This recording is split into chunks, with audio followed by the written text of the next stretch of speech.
Kita tahu setetes air kencing saya tidak akan bisa diterima sholat kita. Maka memang agama ini agama suci. Dan perlu Bapak Ibu tahu, Allah Subhanahu wa taala membuat kita kalau gerah, ya, kita punya segar dan itu kita tidak nyaman, dan pada saat kita mandi kita segar, sebenarnya supaya kita mandi.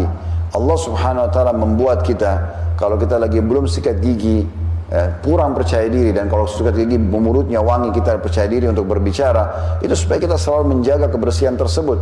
Dan seterusnya, bau badan juga sama, penampilan pakaian juga sama. Makanya Nabi SAW itu digambarkan oleh para sahabat, diantaranya pernah beliau, ada seorang sahabat sehingga saya namanya Ka'ab radhiyallahu anhu. Ka'ab ini lewat di depan rumah Nabi, tapi bukan niatnya mau mampir di rumah Nabi, hanya kebetulan lewat, dan lagi bulan purnama. Maka dia pun melihat bulan purnama dan dia terkagum-kagum dengan ciptaan Allah itu. Biasanya di tanggal 13, 14, 15 yang kita kenal dengan hari-hari puasa Iyamul Bid, ya, hari-hari puasa hari putih, itu biasanya bulan sangat terang dan purnama. Maka dia bilang, saya melihat bulan tersebut dan saya kagum. Tidak lama kemudian pintu rumah Nabi SAW terbuka dan Nabi keluar. Beliau baru saja mandi dan menggunakan jubah berwarna merah. Maka saya pada saat lihat ke Nabi, saya temukan Nabi lebih indah daripada bulan tersebut. Belum pernah kita temukan ada riwayat sahabat menggambarkan baju Nabi lecek, kotor, atau bau, atau yang semisalnya. Yang ada mereka menggambarkan rambut Nabi indah, kulitnya putih bersih, badannya wangi, sampai beberapa sahabat mengatakan kami kalau bersalaman dengan Nabi SAW kami temukan bau wanginya sampai 3 hari. Dan Nabi SAW saking cintanya sama wangi-wangian sampai kadang-kadang menetes dari rambut beliau wangi-wangian yang beliau gunakan.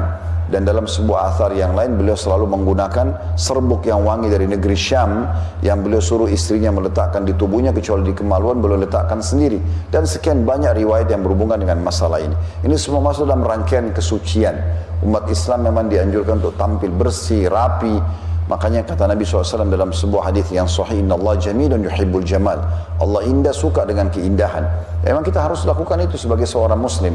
Harus memilih pakaian yang paling tepat warnanya, yang paling menutup aurat, yang paling bersih. Semua itu harus dianjurkan.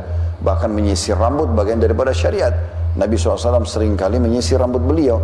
Bahkan pada saat etikaf pun beliau memasukkan kepalanya ke pintu yang nyambung ke rumah Aisyah dan membiarkan Aisyah menyisir rambutnya. Dan ada seorang sahabat masuk masjid sementara rambutnya berantakan. Dalam riwayat lain Nabi SAW bilang kepada sahabat yang dekat dengan beliau, suruh orang ini keluar, sisir rambutnya dulu dengan rapi baru dia masuk ke dalam masjid. Dan sekian banyak dalil-dalil yang berhubungan dengan masalah ini.